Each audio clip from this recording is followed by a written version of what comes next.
Welcome to the Builders Podcast, episode 53, Edward Fox, a serial entrepreneur's journey and how he's generated all those ideas.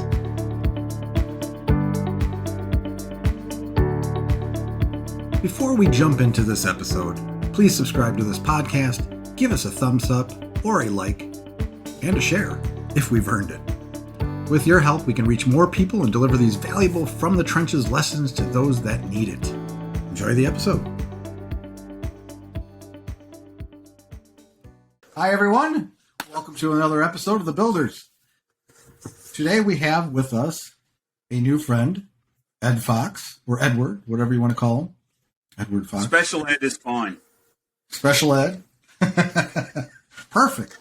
So Special Ed is with us today, and he was introduced to me through a mutual friend, Unalignable, actually, the new platform that I'm hanging out on. So we're going to talk about his story today. He's a serial entrepreneur, as they call him. True. He loves business, does a lot of things, and we'll talk about that journey, how he became an entrepreneur, and maybe what influenced him, and dig into that. And then we'll also maybe talk about, he has a lot of ideas. From my talking to him, he's got just endless ideas, and he's come up with ideas, he's done ideas, and we're going to kind of figure out how he gets all those ideas going and where they come from, what his secrets are. Anyway, so I'm going to pass the baton to you, Ed, and you can introduce yourself, let us know where you're from, although there may be some people already guessing where you might be originally from, but go ahead. Thanks, Matt, and I appreciate you having me on the show. I'm excited. We had a really good conversation, and so it's exciting to be back and have it recorded in all its infinite glory, or lack of, depending on how well we do, right? So I was born and raised at a very early age, as most of us were. So grew up in Australia, state of New South Wales, and always have been around entrepreneurs. My grandparents, my grandmother was one of the top 10 Tupperware dealers in Australia in the 70s, and so we were always over at her house helping her pack orders and stuff. And then all my aunts and uncles had businesses, from fried chicken franchises to Radio Shack franchises to independent used bookstores and architectural salvage. And my dad was an independent contractor that did roofing and building and stuff, and my mum was a advertising salesperson. So I've always been around these entrepreneurs or independent contractors type people. Mm-hmm. That's really cool. So that's kind of what influenced you to get into doing your own business, doing something entrepreneurial, if I can say that word.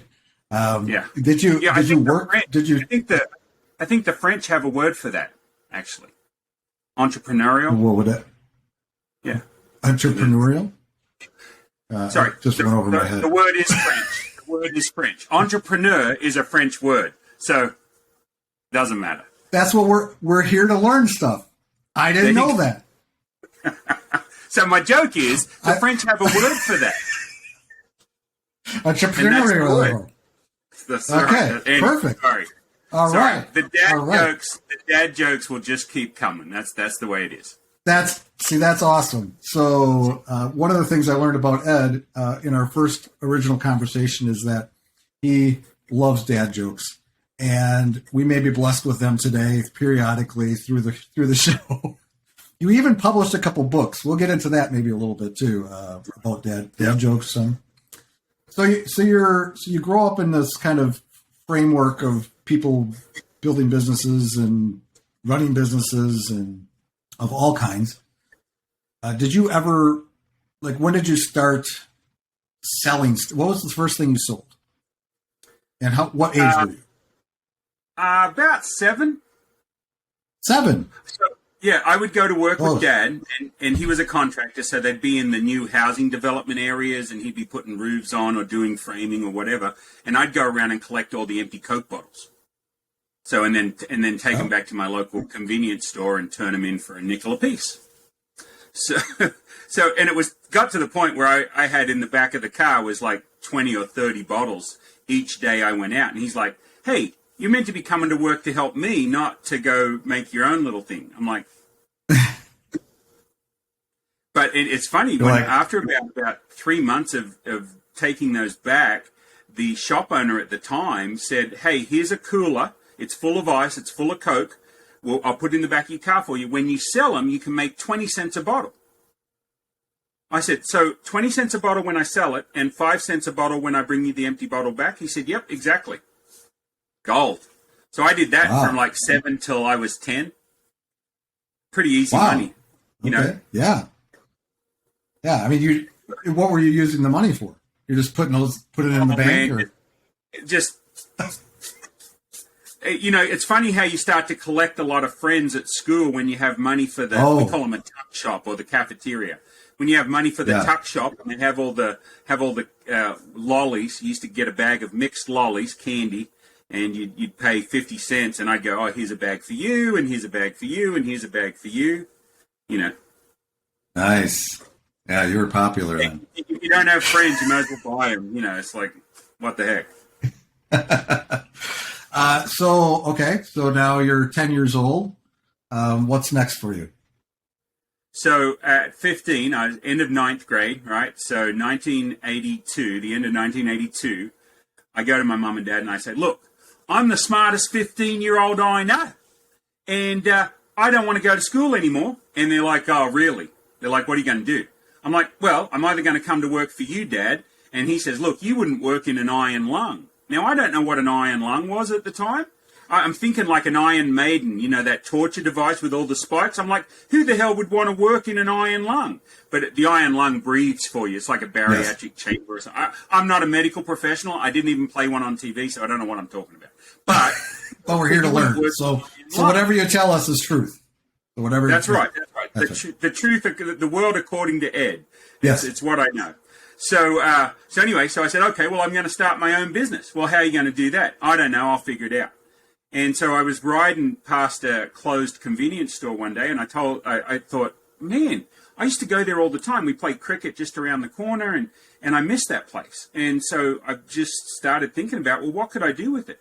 Well, Mum and Dad were doing a fruit and veg run around town. They had this old V8 Chrysler, burnt orange, with this big trailer on the back, and we had a PA system attached to our CB radio, and we'd go, fruit and vegetables, fresh fruit and veg. And all the housewives would come out in their curlers and their cigarette hanging off the bottom lip, and, you know, their dressing down still on, and they'd buy all these fruit and veg. And I'm thinking, well, screw that. I'd rather sit on my ass in the shop and just sell it out of the shop. Well, the fact is, if it's going to be delivered to their door, why would they come to the shop? I didn't really think it through, you know. So anyway, so I went and talked to this little old lady who owned the shop. And her husband had died about 3 years ago, and that's how long the shop had been shut. But all the fixtures and everything was still in there. You know, they still had all the chip racks and the bread racks and everything. I'm thinking, it's turnkey operation. So I go and I knock on her door, and her name's Mrs. Simpson. I said, Mrs. Simpson, Ed Fox, we live around the corner, and, you know, I'd be interested in renting your shop. She goes, you're a bit young, aren't you? I said, I've got a plan. She goes, oh, you got a plan, do you? So come on in and tell me your plan. And I said, look, you know, if you would give me a few weeks to get it up and running, and then I would pay you back rent. And she goes, well, how are you going to afford to stock the shop? I said, well, I've got it all on consignment. And so I'd already lined up the milkman to put milk in on consignment, because he said, I'm not selling you milk because your dad bounces checks on me all the time. I said, okay, well, how about you put the milk in Monday morning, and whatever I sell Tuesday morning, I pay you for, and whatever's not sold, we keep. And as long as I can keep paying you for it, we're good. He said, okay. So after about a week of that, I was just selling milk. That's all I really had. Oh, we went to the grocery store and bought a few groceries and marked them up 100%, you know. And so a tin of spaghetti that you could buy down the grocery store at 50 cents, I was selling for $1. You know, it's a convenience store, right? And they wouldn't sell me cigarettes because I was 15 years old, so fair enough. Couldn't get newspapers because I didn't have a driver's license to drive and get them. You got to be 18 in Australia to have a driver's license at the time. I don't know what it is now. So anyway, so long story short, we started this business. The milkman brought me the bread guy on consignment. The bread guy brought me the drink guy on consignment. I ended up getting all these consignment stuff, and then video rentals started to go big in '83. We were like a 2-station town, so we had like the government station and a local station. And so I figured video rentals would do really well. And so I sent out 40 letters to all my dad's friends, mum and dad's friends, and said, hey, look, I'm looking for an investor with $20,000 to buy video cassettes, VHS and beta back in the day. And a new release will rent for $5. You get 3, I get 2. An older movie will rent for $3. I get 1, you get 2. One of the guys picked up the phone and called me. He said, yeah, I got $20,000 I'll give you. This will be interesting to see where this goes. Oh. Sweet.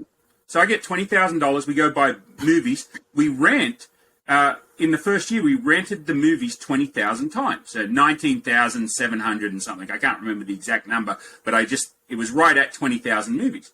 And so we made like $2 off new releases and $1 off old movies. I think I cleared 40 grand net with no cost.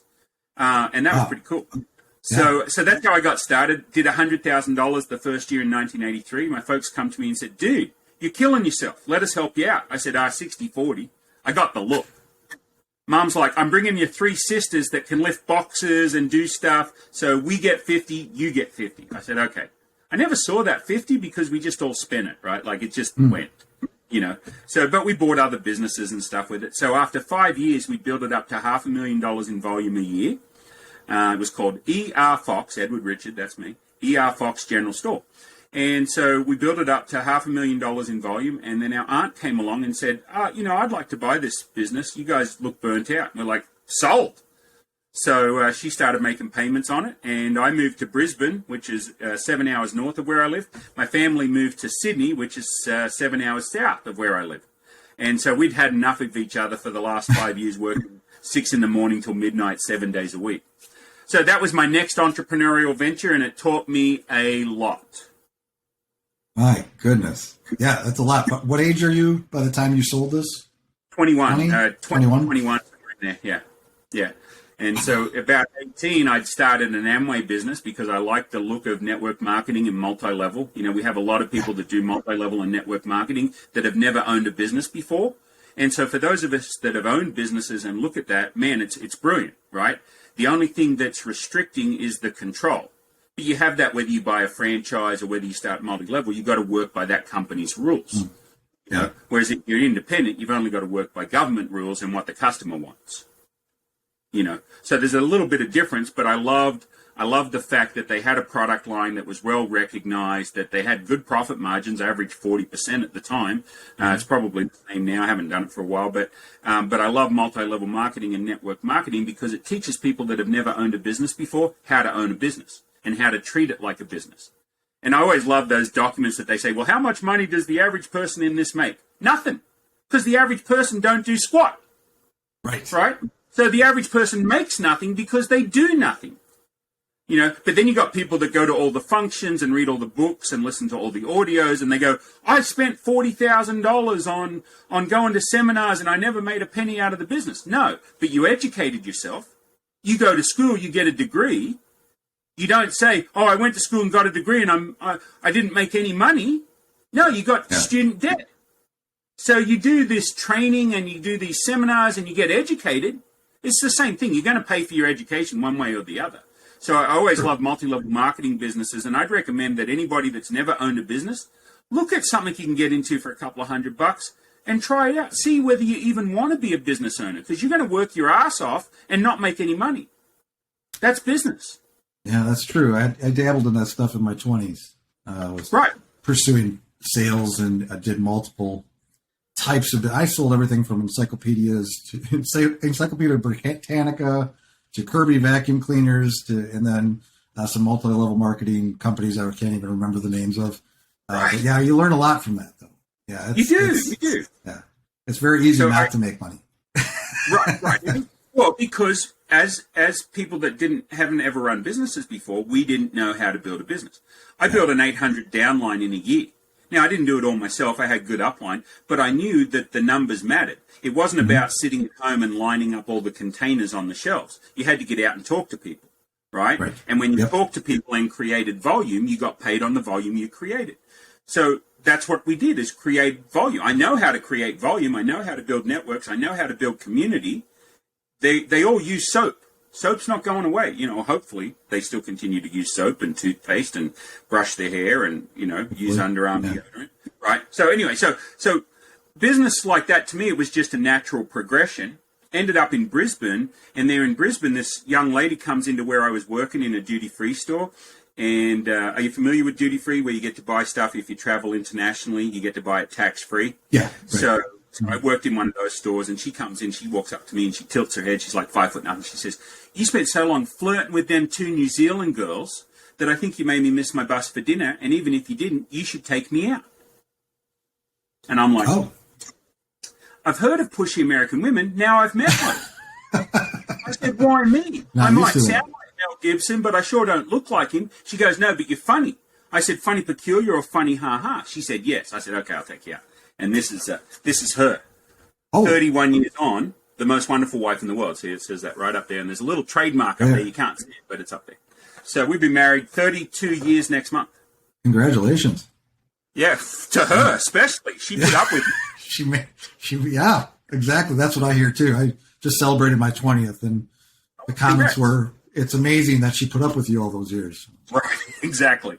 It doesn't go the other way around. My wife said, "You actually put up with me," so she knows that she can be. You and I both know it's a two-way street, right? It is. It is. It Mutual appreciation society at our house, because it's really easy to be pissed off with your spouse and stay that way. You've got to work hard not to be pissed off. Yeah, well, they say no, don't go to bed pissed off or something like that. I think we rarely do. Once in a while, maybe. Sometimes it's fun. You go to bed mad. You get a big fight going on, and then there's the makeup. That's. Well, then you can go right to sleep. You don't have to worry about talking before. If you're mad at each other, not talking to each other. That's one way of looking at it, man. And you wake up the next day like pretend nothing happened. There you go. Let's see if you get to 32 years with that attitude. Okay. Let's actually remember that spot. I want to kind of dial back a little bit.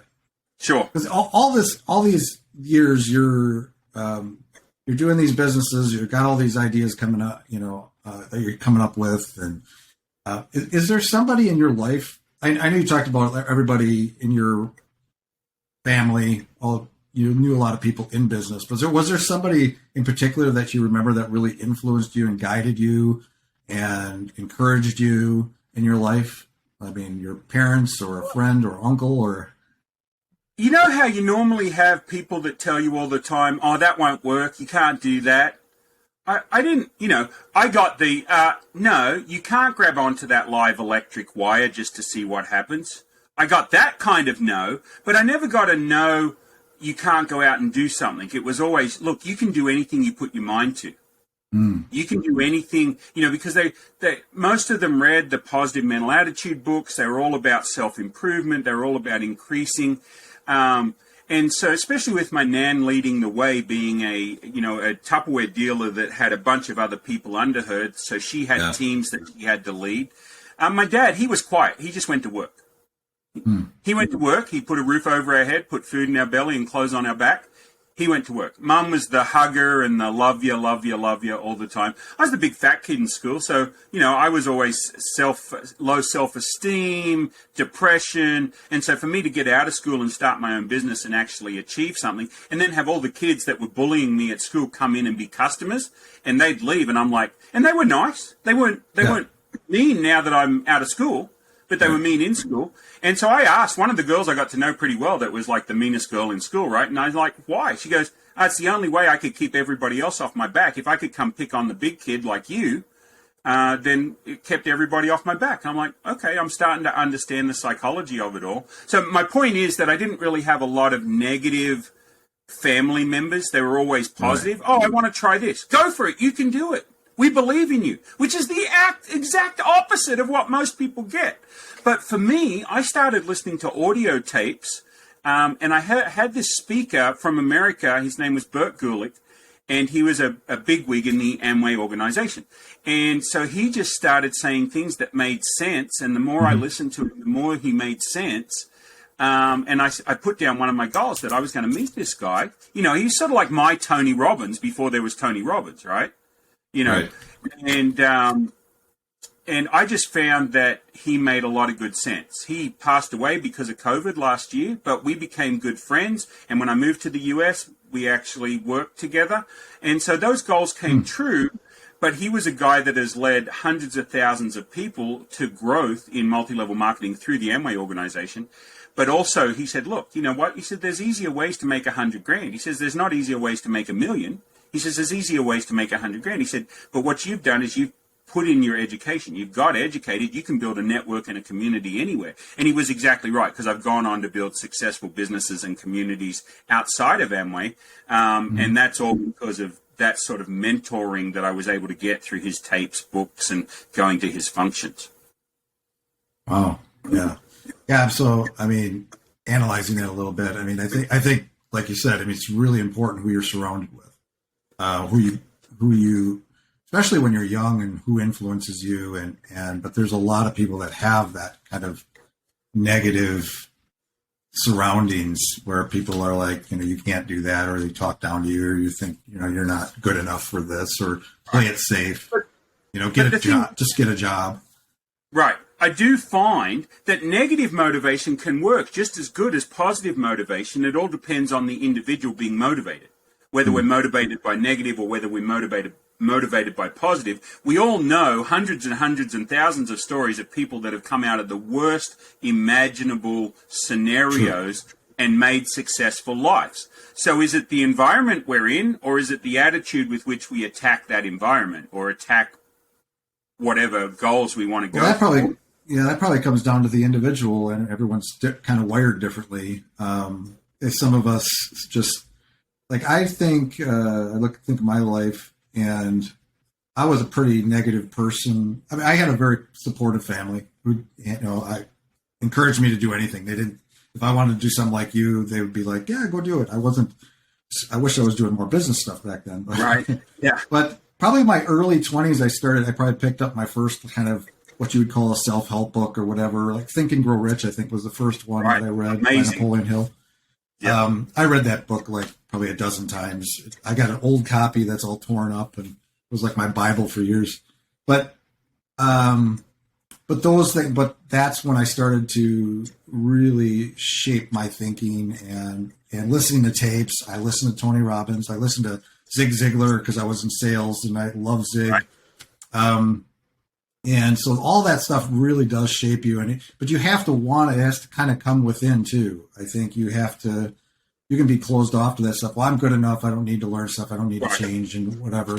But you have to want to change. You have to believe you can. And but that's interesting. I find that fascinating. Like, you know, because where you're from and the environments you are brought up in, but also, you know, who you are as an individual all influences how you find your way in life and what you end up doing. Did you ever work for somebody, like have a boss during those years, or did you always?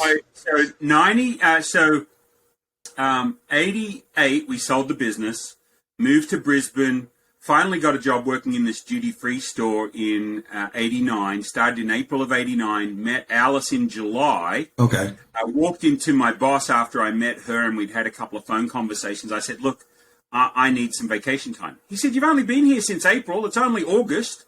Like, you don't get it for a year. I said, well, here's the deal. I met a girl. He goes, yeah, I heard about that. I said, I'm spending a ton of money on phone calls. I've got to go over and see whether this is fantasy or whether there's something here. I said, so I need a month off. He's like, are you freaking kidding me? I said, look, dude, his name's Trevor Damon. I don't know if he's still with us. Haven't seen him in years and years and years. And I said, Trevor, look, here's the deal. I've got to follow this. What I want to know is if it doesn't work out, can I come back? If I need to quit, I'll quit.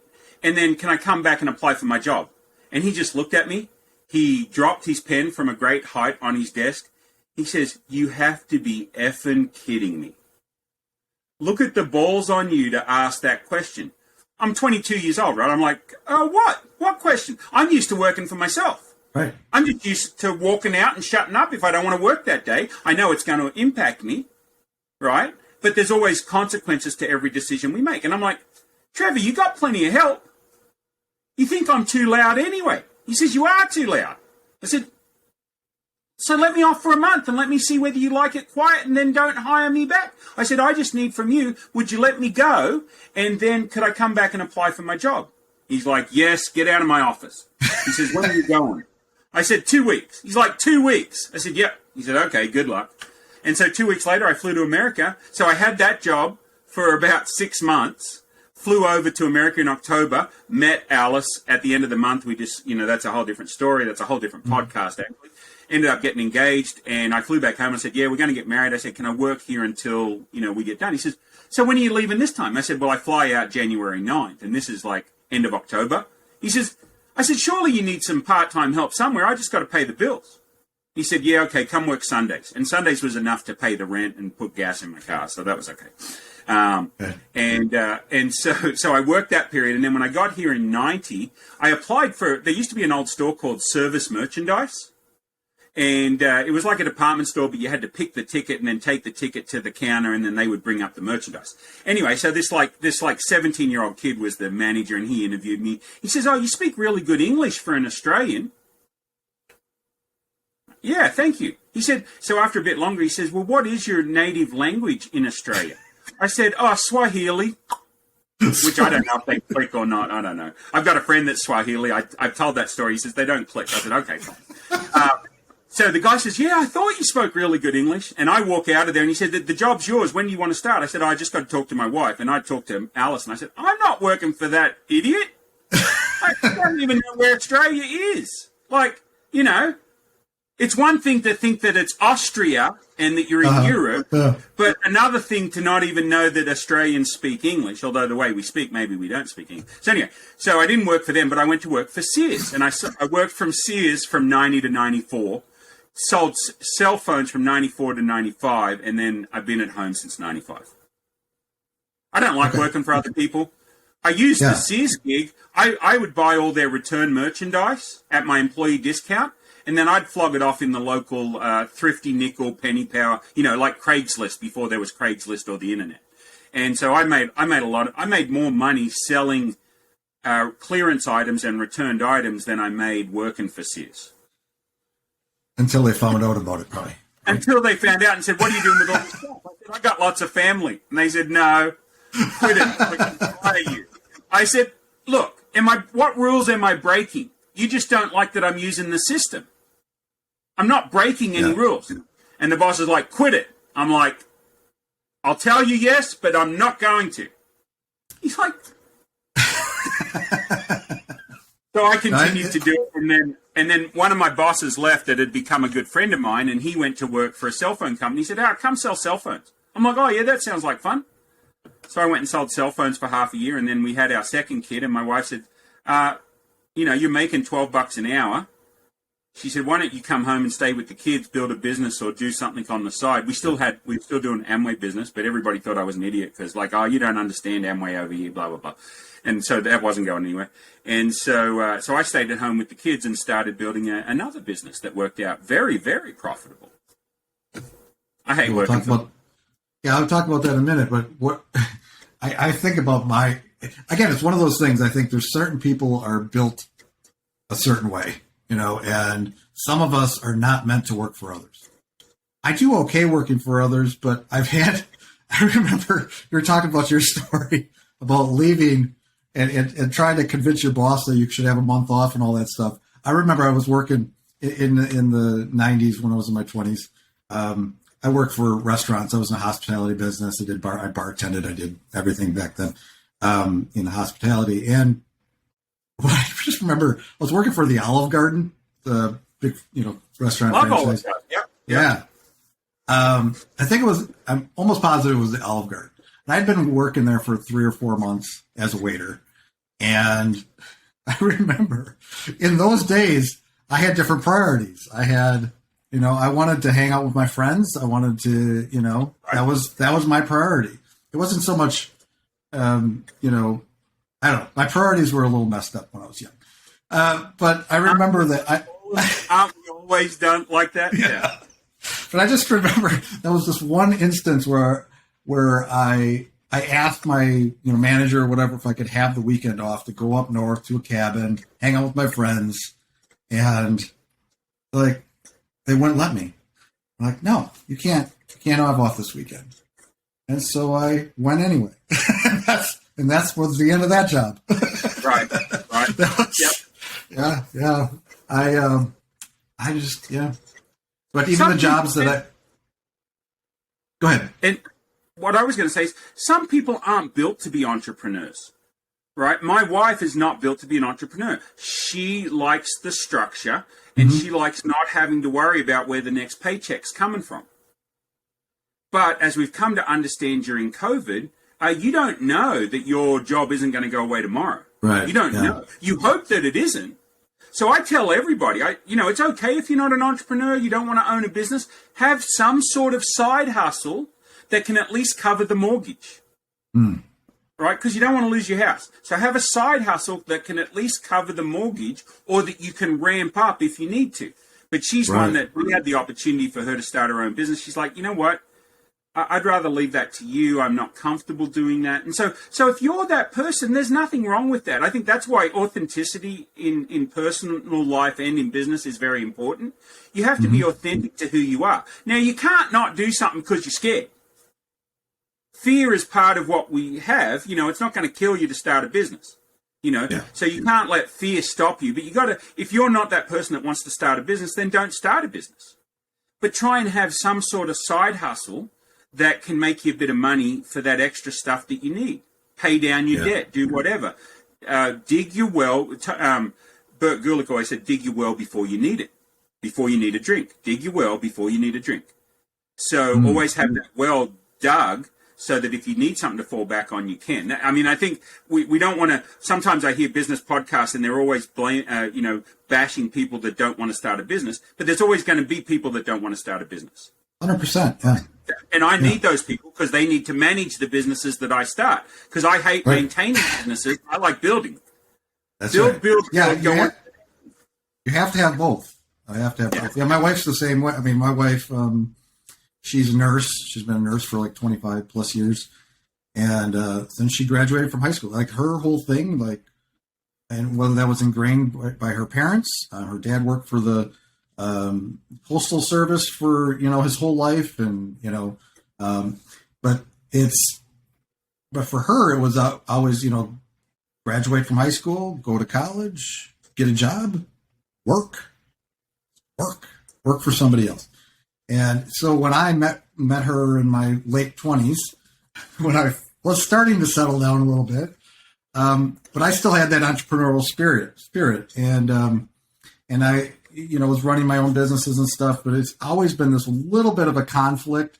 We have a good balance and a good, I think we offset each other pretty well, Right. good and bad.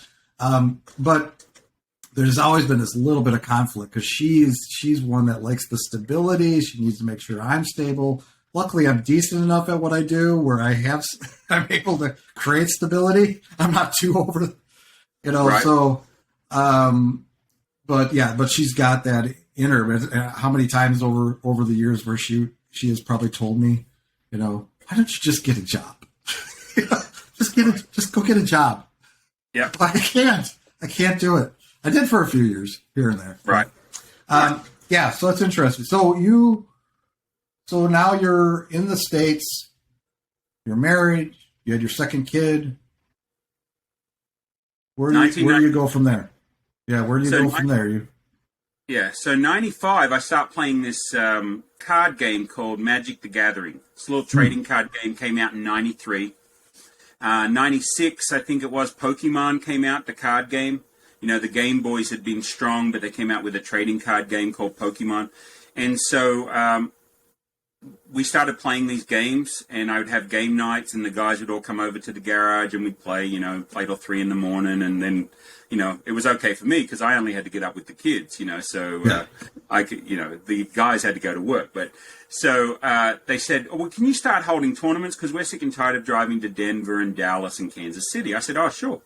And so I started running tournaments. Well, it turned out within 6 months, I was running tournaments in Dallas and Waco and Oklahoma City and Tulsa and Kansas City and Wichita. And I was making about $100,000 a year. You just don't stop. You're just like hungry. You just do it. Just go all the way. There's a book I read that talked about write down your ideas. Hmm. You can't have a good idea if you cannot remember your idea.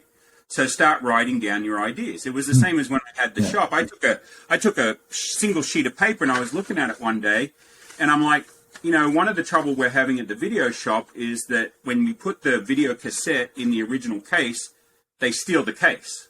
They steal the video and we never get it back. Or they return it to the wrong shop, right? And the guys put it up on the shelf. They don't realize it's not theirs because they don't look inside of it to see our sticker. And I'm like, well, how can I fix that problem? And so I wrote down this idea that, well, what if I take a sheet of paper? What if I put on here, return to Fox's Videos, 245 Queen Street, Grafton, New South Wales? And what if I put down here, what if I just sell advertising on here? And my dad's like, oh, that'll never work. I'm like, I think it will. So that was a little bit of negative that I never thought about, but I think it was reverse psychology. Because I went out and I went to a printer, and he said, well, look, if you'll give me 10 movie rentals, I was bartering back then. He said, if you'll give me 10 movie rentals, I'll print this up for you. You just draw me the design. So I had us on the top, and then I had 4 ads here, 1 ad here, and 6 or 8 ads on the back of the thing, and that slid into and took the place of the original movie slick, as they called them, where the advertisement was. And so I think I netted $4,500 in 1986, the first year I did it, and I netted twice that in 87. So you got to write your ideas down. End up selling the ads for like $350 a piece on there and $500 in the middle or something. I don't know. But I made a bunch of money, and my dad said I couldn't do it, and I did it. So do you have like a journal or something, or like some specific way you do it, and do you sit down and just noodle on stuff, just think about stuff, or does this come to you just randomly through the day?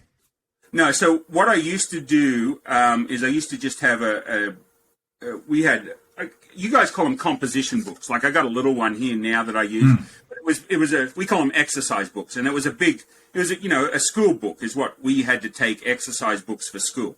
And so I just started jotting ideas down. And most of them were absolute trash.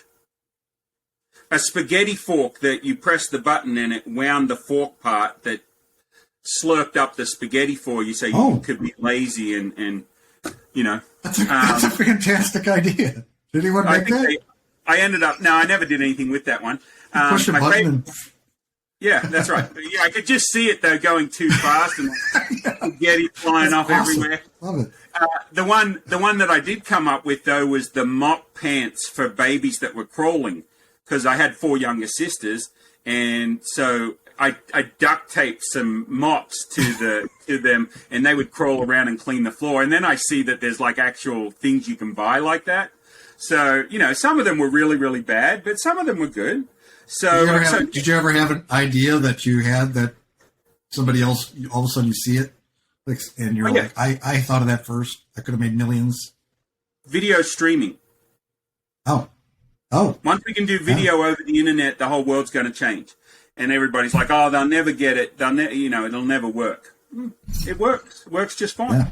So, but again, I didn't have the technology or the money. Most people go, oh, I had a great idea. Yeah, an idea and 50 cents won't even buy you a cup of coffee. Yeah, right. Yeah. And they try and sell ideas to companies all day long. The company's like, we got tons of ideas. We need an idea that you've taken to market and that's actually made money. That's what happened with my video covers. The blockbuster equivalent in Australia is called Video Easy at the time. And so Video Easy started selling advertisements on theirs. Well, they rented 10 times the movies that we did. Mm-hmm. So I folded my idea, but, it worked for a couple of years. It was my idea. They stole it. It's not like you can copyright. You can copyright trade dress, like how you set it out, but you can't copyright selling ads on paper. I mean, that started a long time ago. So the idea is write down your ideas, no matter how stupid they are, and go back and review them every 3 to 6 months. But also, your brain is a muscle, right? So you got to work this muscle. So you have to actively think about ideas. So when I'm sitting in somewhere, like I might be sitting waiting for a train or a bus, or I might be sitting waiting to pick up my rental car at the airport, you look at things and you see the way they're done and you go, what would be a better way to do that? And is there a need? And can I get it to market? So first think the idea. What's a better way to do that? How could I do that better? Like bloody chairs that won't stay up because I'm 300 pounds and I flop in my office chair and it, slowly sinks over time. You ever had one of those? Well, what if we just put pins in them so that you could stop them from like slipping? Right? Just simple ideas, but it weakens the pole. So the pole's got to be thicker. So, some ideas will never happen. There was a guy's newsletter I used to get. I can't think of his name, but he was a big proponent of that. Think of 10 different ideas a day and write them down. Okay. Train your brain. Your brain to think of different ideas. But it's like this. You've got 3 frogs sitting on a log, and they've all decided to jump off. How many are left? 3. Because they didn't put any action with their decision. Right? You've got to have action with your decision. So if you come up with a great idea, like one of the things that my wife and I like, there are these sugar-free single powder packets that you pour into your water, right? And they're sugar-free and they're single packets. So think of like, Kool-Aid, but in individual packets. Mm-hmm. That's a great idea. It's something that we can all carry around, we can all use all the time. But if the person had decided never to move forward with it, we wouldn't have them today. It's okay to have the idea, but then you've got to decide to move forward with it. A mechanical pencil. Or what about we save the wood and we just put thin strips of graphite in a pencil? Oh, that's a good idea. Yeah. What if we figure out a way to send cards from a remote location? I like cheesy cards. I like sending cheesy cards, by the way. That's a cheese ball card. So what you can do is you come up with these ideas, but until you implement them, you got to try them out. You got to try ideas out. So so the process of, so you've got this list of ideas, and what is the process of sifting through them? You think about each idea, like how practical it is, or is it something do you care about if you're passionate about it, or is it just an idea? I look at my ideas this way first, is can I do it for very little money? Okay. Can I do it for very little money? So like one of the ideas we came up with, I've got a business called the Nashville Discount Card. A friend of mine came up with it in Wichita on how to do a Wichita discount card. We found a website builder. We build websites. We teach people how to do a discount card program. We license it all around the country. Okay. It was a very simple idea, but there's a few tricks to implementing it, right? But one of the first hurdles was, well, how do we design a discount card? Where do we get the plastic cards from? Where do we do that sort of stuff? And so it was going through that process. Can I do this cheap enough that I can do a proof of concept? So that's my thinking is, I could build a better car than Tesla. Okay, well, you got $200 million to get started. Okay, so next idea, right? Okay, so, can I find somebody to invest $200 million? No, next idea. Okay, so what about the idea of starting a TikTok channel that does dad jokes? How much is that going to cost me? Nothing. And then why don't you get some stickers and hand them out at all the networking events, because everybody loves a sticker for their laptop. Oh, why not put a QR code on it so they can just scan it and go to your TikTok channel? Costs me nothing. Well, Edward, why do you want to do a TikTok channel? What do you get out of it? Well, my kids told me I shouldn't. That's number one. Right? Negative motivation. So screw you, dude. I'm not old enough to learn. I'm not too old to learn TikTok. I can learn TikTok. So I learned TikTok. And then I thought, well, I can use it to promote my 2 books on Amazon. So I've got 2 dad joke books, and now I use my TikTok channel to promote my dad joke books. So the idea is, for me, okay, can I get it going for little to no money? Yeah. Okay, let's try it. And little to no money for me is different than Elon Musk, right? He goes, let's chuck $100 million at this, don't matter.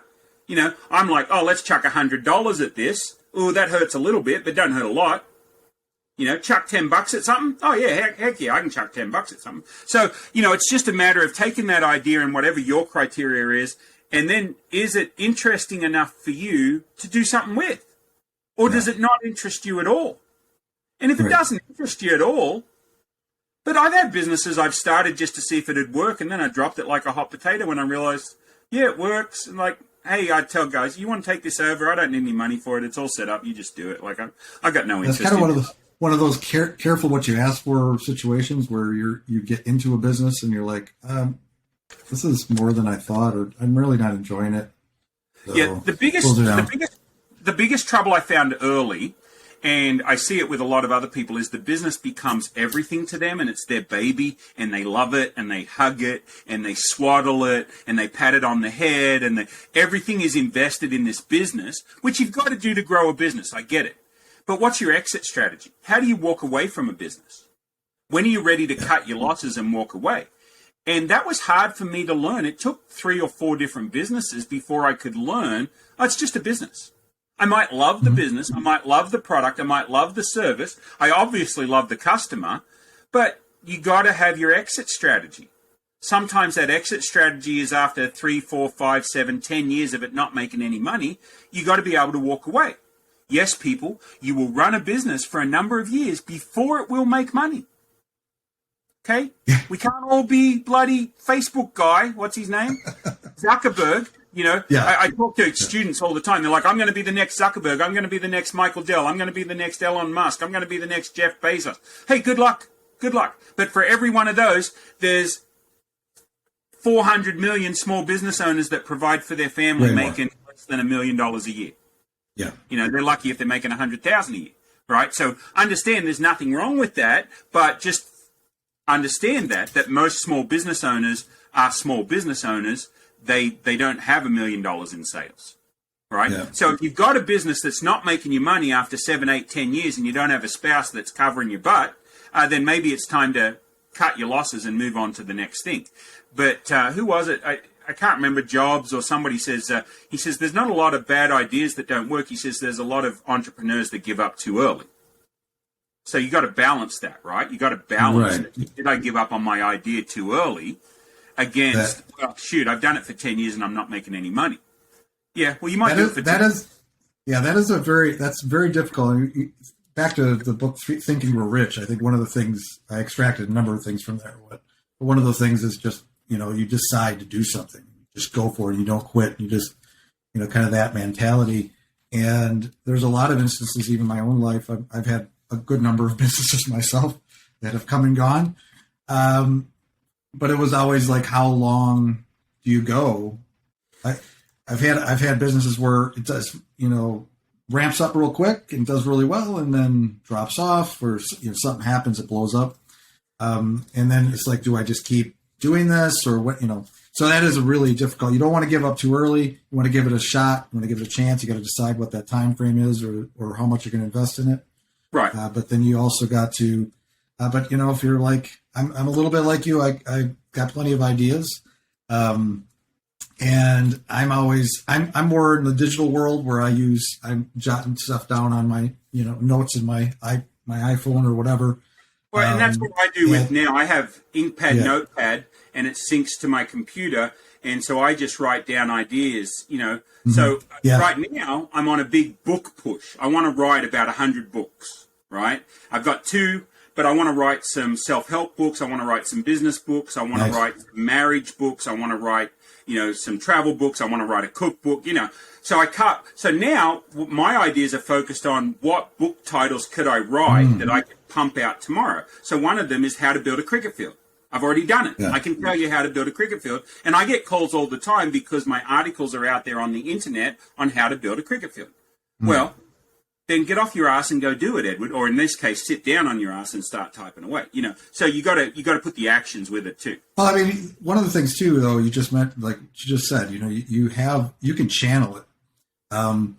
You can have ideas that are scattered and broad and all over the place, but if you know yourself and you know what you like to do, like for example, my agency, we're celebrating our 3rd anniversary this month, which is fun.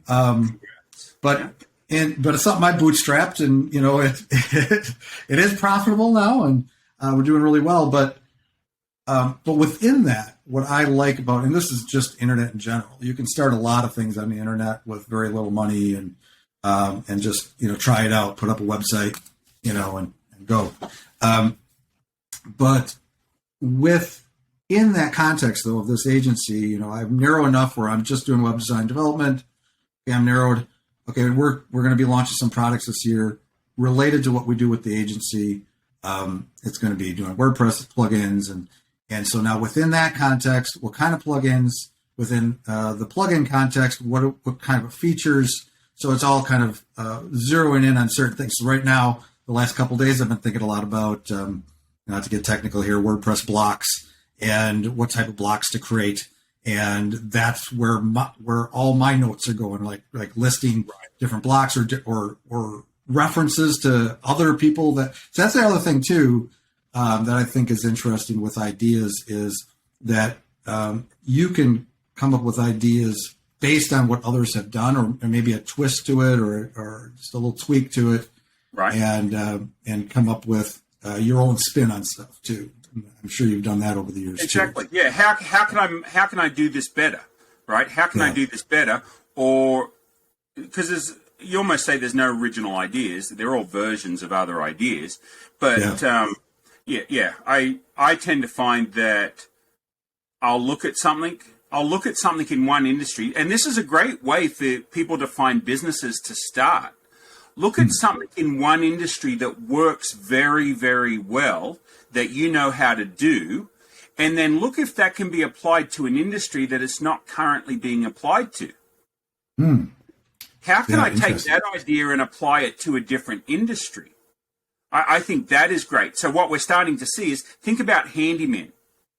30 years ago, handyman was a guy that used to be a contractor. Now he's just doing some side work, or maybe he's a superintendent at a local apartment complex or whatever, and he's doing some handyman work on the side. And then somebody said, well, look at McDonald's. They're a franchise model. Can I franchise handyman?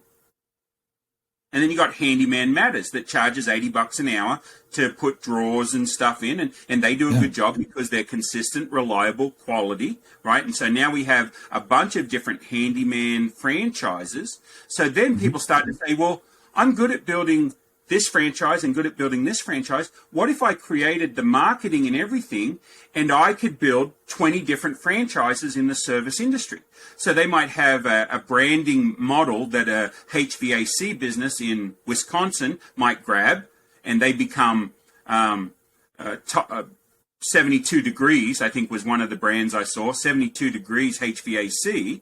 But they also, side by side, they do a whole setup, a turnkey operation of branding for a handyman. And so they might have all these service businesses because they can figure out how to do back end for one. It's the same for everybody else. So you can take an idea and you can just expand on it and make it, I'm going to open up an ice cream shop. Okay. Well, you got crazy flavors. Now can we franchise it? Beautiful. Yeah. So it's building on those ideas. Yeah, that's awesome. Hey, I just looked at the time. We could just keep talking for hours. I have a feeling. Let's close with this though.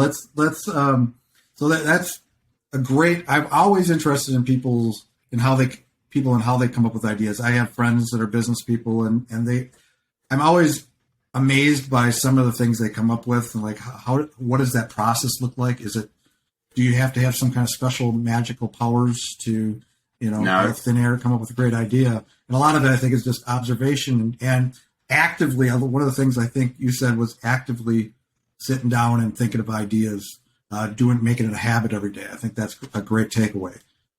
So let's get back to Ed Fox, and let's close with this because I think what are you doing today? So you went through this. We went through this kind of arc of a life, and so what are you doing today?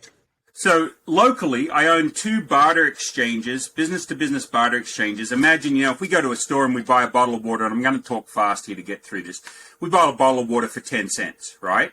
If we're buying it at wholesale, and then we sell it in a convenience store for $1 or $2, right? So people don't understand about barter today is that if I could swap you this bottle of water for your hot dog, I save a ton of money because I've only got 10 cents into the bottle of water. You're thirsty, you want a bottle of water, but you don't want to have to pay $2 for it. So you say, hey, let's trade my hot dog for your bottle of water. So you got 50 cents into your hot dog, and you get a $2 bottle of water for 50 cents. I get a hot dog that only cost me 10 cents. We're both happy. So I own 2 barter exchanges that teach businesses how to barter their excess or their unsold inventory. You know, if you're a web designer and you've got excess capacity and at 2 o'clock on Friday you're not booked, and I can bring you a website that you can build, a one-pager, you know, you get $1,500 for it or whatever, and you can build it in a couple of hours because it's pretty basic. That's money that you would have never have seen. And so I give you barter credits, and you've got barter dollars that you can then go spend anybody in the network. So barter. So I own Nashville, Tennessee, and Wichita, Kansas. Wichita is now number 2 in the nation. I built it from number 13 to number 2 over 7 years. So that's pretty cool. So I'm doing those. Yeah. That's where most of my money is tied up. Those franchises cost a lot, so I'm building those. Just bought Nashville a year ago, so it's going to take me a couple of years to get to where I want it to. I also run the Nashville discount card because I wanted a way for kids to raise funds without having to spend a lot. So with the Nashville discount card, youth groups can buy the cards at $3 a pop. Even if they only sell one card, they're making 70% of the margin. They're making a 70% margin. So they sell the cards for $10, which is half price anybody else, and they only pay $3 a card, which again is a lot less than most other people. And then we have the businesses pay to be on the card, so we charge them advertising. Is that going to make any money? No, it's going to be a break-even proposal that brings in about $30,000 a year, but it's going to help a lot of organizations raise a lot of funds without having to do fireworks stands and stuff like that. So I love that. The other thing I'm loving right now is I'm an affiliate with Mailbox Power. I don't know if you've heard of this, but they allow you to send unlimited postcards for $49 a month. You just pay for postage. And then, send out cards allows you to send greeting cards, which these guys allow you to do too. This is one a friend sent me. And these greeting cards, you pay, if you're a member and you're paying $49 a month, you get 50 of these for free each month. Any additional ones are 50 cents. So for me, I've been using it to teach businesses how to use postcards for their restaurants to send to new people in the area. And I've been teaching people how to stay in touch with clients. This is one of my favorites. It says, 1 universe, 8 planets, 195 countries, 8,000 islands, 7 seas, 7.8 billion people, and I had the pleasure of meeting you. So if I sent you that, nice. If I sent you that card... I could use that. Can I... Hook me up. I'll get your address after we're done. I'll send you one. But I put my TikTok channel in here, and I just say g'day, and I say, here's a hand-picked pun for you. Did you hear about the huge fire at the circus? It was intense. So I say something like, it was awesome to meet you, and I look forward to following your growth in your business and cheering. And if I can ever refer business your way, I certainly will. And then on the back, I put my info, not to sell to them, but so they have it. Well, nobody's going to throw a card with that on it. They're going to pin that up on the board. So I love this business. It's not making me a lot of money, but it's helped a lot of people. So I love that. Yeah. Great. I've got a digital marketing company. So IQ2 Digital. We do all the things. But my passion is Google My Business relationships. So if you're not messing with Google My Business, are you doing that too? I am. I actually just ramped it up again. I'm focused on it a little bit more. Well, because aren't you tired of people getting ripped off by all of these robocalls, and they sign up and they're charged, $500, $1,500, $3,000 a year for something that they're getting very, very basic that we could do for probably, a few hundred a year. It's just crazy, and they're getting charged thousands a month. It's ridiculous. So I started that business because I wanted to help people. I do cricket design. So if you know any universities that need cricket fields designed, because normally you'll get Indians and Pakistani kids that say, we'd like a cricket field. And they say, you can build one for $1 million. I can teach them how to build it for 100,000. And I take a 20 grand. I take a 20 grand consulting fee. So I do a few of those every year. I got some stuff going on. I think our next episode, when we have you back, we can talk about time management or something. Or how good. Right. So I said, you put them on plates and you spin them. And then when you look over here and you concentrate on this one, this plate over here drops. Starts wobbling a little bit. Maybe you have to. No, it drops and breaks. I just go to Dollar Tree and buy another plate, spin it and start up. So something worth doing is worth doing poorly until we can learn to do it well. Something worth doing is worth doing poorly until we can learn to do it well. Unless we're a heart surgeon, we don't want to start out poorly. Can I quote you on that? That's going to be a I don't know where I got it from. worth doing poor. So it's like my authentic statement, right? Be authentic unless you're a serial killer, then don't be that. Change. Yeah, don't right? do that. Yeah. But so people say, well, how do you manage everything? And I can see their eyes glazing over. And I say, look, I'm probably ADHD, never diagnosed, but I like building. I like moving. If I had to sit still and work on one business consistently, you'd probably be a lot further on. No, probably a lot about it. I would be further on, but I would be unhappy. Yeah, I mean, even me, it's like I have to. Maybe I'm a little undiagnosed as well, but that's why I like a business like I kind of have, because within the business, I can stay focused on a business, but within the business, I can do a lot of different things. Right.